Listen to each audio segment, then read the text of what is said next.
एक छोटा सा गांव जहाँ सब एक दूसरे को पहचानते हैं, जहाँ बच्चे बिना डर के खेलते हैं, लेकिन कभी कभी बड़े बड़े राज यहीं छुपे रहते हैं, जहाँ हम सबसे कम शक करते हैं। 10 साल, 33 बच्चे और एक घर, जहाँ बाहर से सब नॉर्मल था, लेकिन अंदर चल रहा था एक सिलसिला इंसानियत को हिला दे। ये है बंदा का वो केस जिसे कोर्ट ने भी कहा रेयरेस्ट ऑफ द रेयर।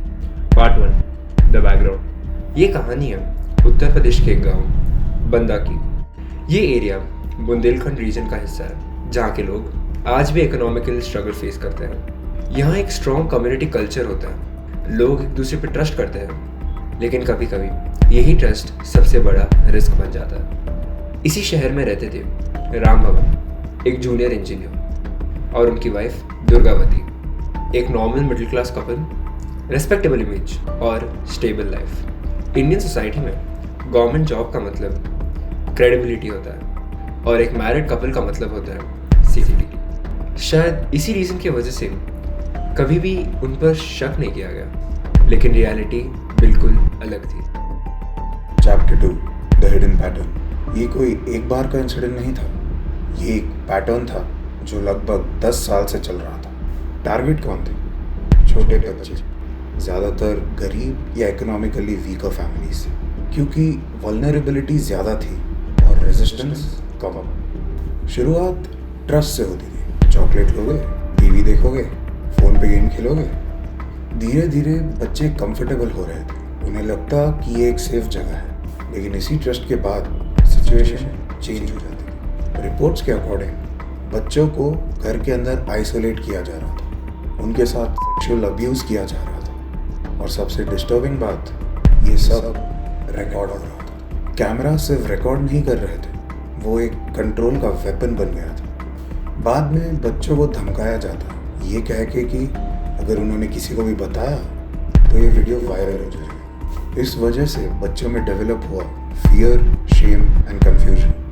ये 3 चीज़ें उन बच्चों को सालों तक चुप रहने के लिए मजबूर करती रही। Part 3, the digital and cyber angle. जब इन्वेस्टिगेशन आगे बढ़ी तो एक और लेयर सामने आई। अथॉरिटीज़ को शक हुआ कि ये वीडियोस सिर्फ रिकॉर्ड नहीं हो रहे हैं, बल्कि कुछ डिजिटल प्लेटफॉर्म्स जैसे कि डार्क वेब पर शेयर या सेल भी हो सकती है।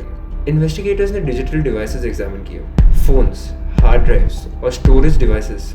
ये केस एक टिपिकल लोकल क्राइम नहीं था, इसमें साइबर एलिमेंट भी इन्वॉल्व था।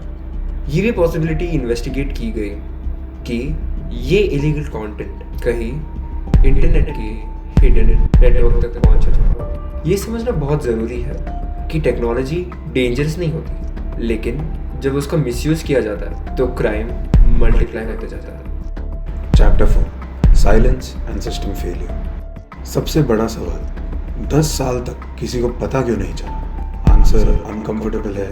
विक्टिम्स बहुत छोटे थे, उन्हें समझ ही नहीं आ रहा था कि हो क्या रहा था। उन्हें गिफ्ट्स मिलते थे, फिर थ्रेट्स मिलते थे। फैमिलीज इकोनॉमिकली वल्नरेबल थी, अवेयरनेस की कमी थी, और सोसाइटी में ऐसे टॉपिक्स पर बात करना आज भी टैबू है। फियर, शेम और साइलेंस, ये 3 चीज़ें क्रिमिनल्स की सबसे बड़ी शील्ड बन गई। Chapter 5, the expose. सबसे बड़ा सवाल अभी भी वही है। 10 साल तक ये सब चलता रहा, मगर किसी को पता नहीं चला।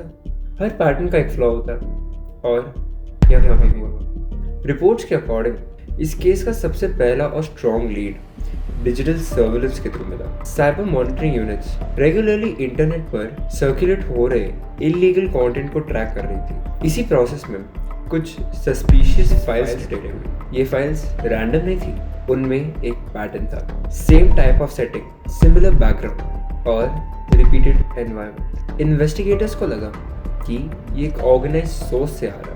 अब इन्वेस्टिगेशन सिर्फ फाइल्स तक लिमिटेड नहीं रही। साइबर एक्सपर्ट्स ने किया deep analysis, meta data extraction, file origin clues, upload timing patterns. हर फाइल एक छोटा क्लू दे रही थी, जैसे कि कोई पजल के पीसेस।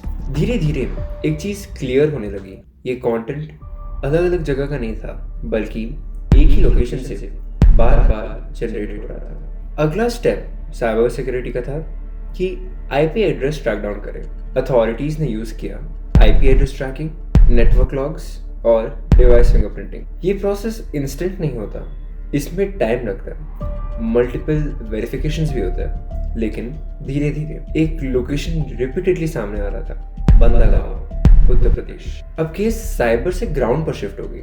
लोकल पुलिस को अलर्ट किया गया, सस्पेक्टेड एरिया पर डिस्क्रीट सर्वेलेंस स्टार्ट हुआ। अथॉरिटीज ने क्वाइटली ऑब्जर्व किया घर का पैटर्न, मूवमेंट और विजिटर्स। सब कुछ सरफेस पे तो नॉर्मल लग रहा था, लेकिन डिजिटल एविडेंस कुछ और कह रहा था। फाइनली 2020 में डिसीजन लिया गया रेड कंडक्ट करने का। पुलिस टीम ने घर को सर्च किया।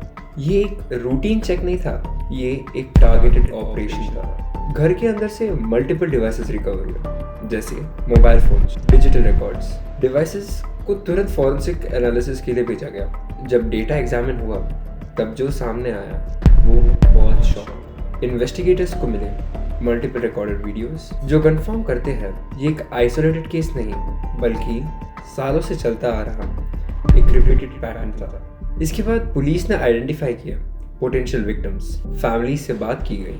ग्रेजुअली सच बाहर आने लगा।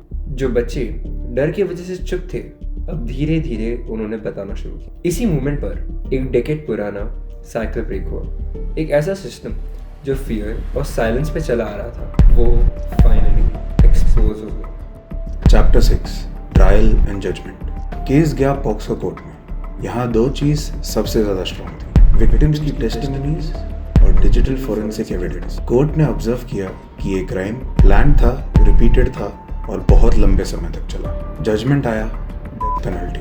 कोर्ट ने इसे रेयरेस्ट ऑफ रेयर की कैटेगरी में रखा, क्योंकि ये सिर्फ एक क्राइम नहीं था, ये ट्रस्ट का सिस्टमैटिक मिसयूज था, ये बचपन का डिस्ट्रक्शन था। ये केस हमें एक अनकंफर्टेबल ट्रूथ दिखाता। डेंजर सिर्फ अननोन लोगों से नहीं आता। कभी कभी वो लोग जिन पर हम सबसे ज़्यादा ट्रस्ट करते हैं, वही सबसे ज़्यादा डेंजरस निकल सकते हैं। इसलिए अवेयरनेस ज़रूरी है, बच्चों से बात करना ज़रूरी है, उन्हें सेफ और अनसेफ टच के बारे में बताना भी ज़रूरी है। उन्हें ये भी बताना ज़रूरी है कि अगर उनके साथ कुछ गलत हो रहा हो तो वे बिना डरे कुछ भी बोल सकते हैं, क्योंकि साइलेंस सिर्फ क्रिमिनल्स को पावर देता है।